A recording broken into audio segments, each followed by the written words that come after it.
welcome to just my little talk about what we do here at the Yoga House.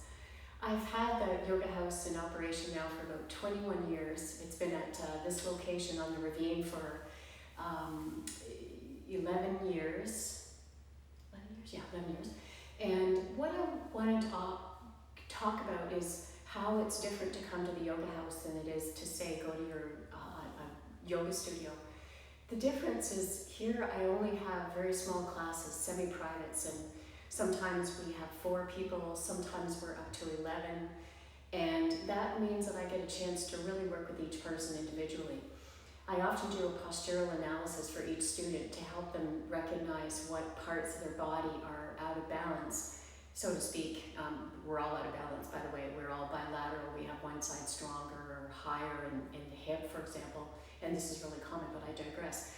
There's so many ways that we don't know how to do a pose because our body can't do it. The way that the teacher's teaching it won't work for your body. So when you come, I get a chance to watch you and make sure that your hips are even, your shoulders down, your chest is open, you're breathing. All the things that we don't know how to do because no one's watching us to correct it. I opened the Yoga House because I love yoga. I also don't like yoga because it hurts so much. I found yoga to be very difficult.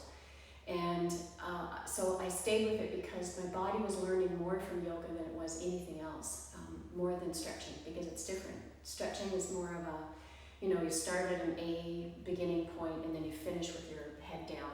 But in yoga, it's more of a breathing aspiration, a way that you're breathing, that you come into a stretch.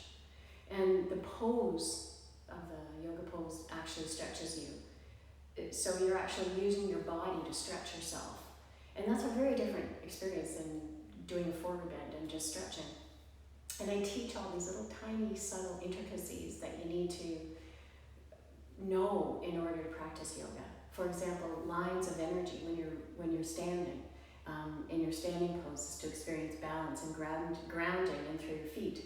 So I just go on in a class to the point where it's hard to not do the pose right because you'll keep hearing what you need to change. I'll keep giving little directives to each student to help them get more grounded in through their feet, or to drop their shoulders, or to rise through the head, or to even over to the left side, because I get to watch you so closely. So it's a very intimate setting. And intimacy is something that we really don't have a lot of in our culture, not to mention in a yoga class. And I'm a huge fan of intimacy. Intimacy means that you are really in your body. You're really in the class. You're not following and doing what the teacher does at the front. It means that you're really attuning to your body. What does that mean? You're noticing that your leg is shaking. And you ask me about that, and I say, yeah, that's because the neurons in that muscular pathway are learning how to fire and lengthen and let go.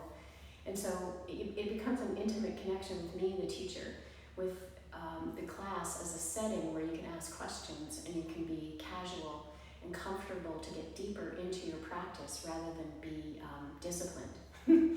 Like the nasty discipline where you've got to follow it, attempt to follow what the teacher says. I love for the class to be friendly. And I love that you can ask questions. I love that you can say, Celeste, how do I do this so it doesn't hurt my knee? Because yoga hurts, and no one tells us that.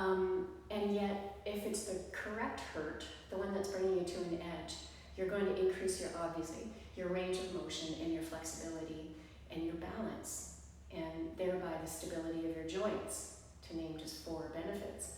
There's so many ways that yoga works on an intricate, intimate, like deeper level cellularly in the bones and the joints than stretching. And I love to guide you into that. I love for people to come here and develop a respect for their body rather than, something that they have to keep maintained. And that's why I call my brand, I was supposed to brand, so I branded Celeste Inspires. And I love to inspire you to learn more about how to move effectively and have more energy, and how to get addicted to stretching, to breathing, to yogaing, to taking the time to be inside your body. So that's the difference of we have so many wonderful yoga studios in Toronto. I can't even tell you, we have some of the best teachers in North America here. me being one of them. Because we don't know how to do yoga on our own, because we can't. Not because we can't, but the true can't. We need somebody to show us what is out of alignment. And that's where I get to really use my precision to see what your body is doing and help you do it even more effectively and safely. So do join me. I would love to see you here and see what your body's up to and help you get into it in a more deeper level. Thank you. Thanks for tuning in.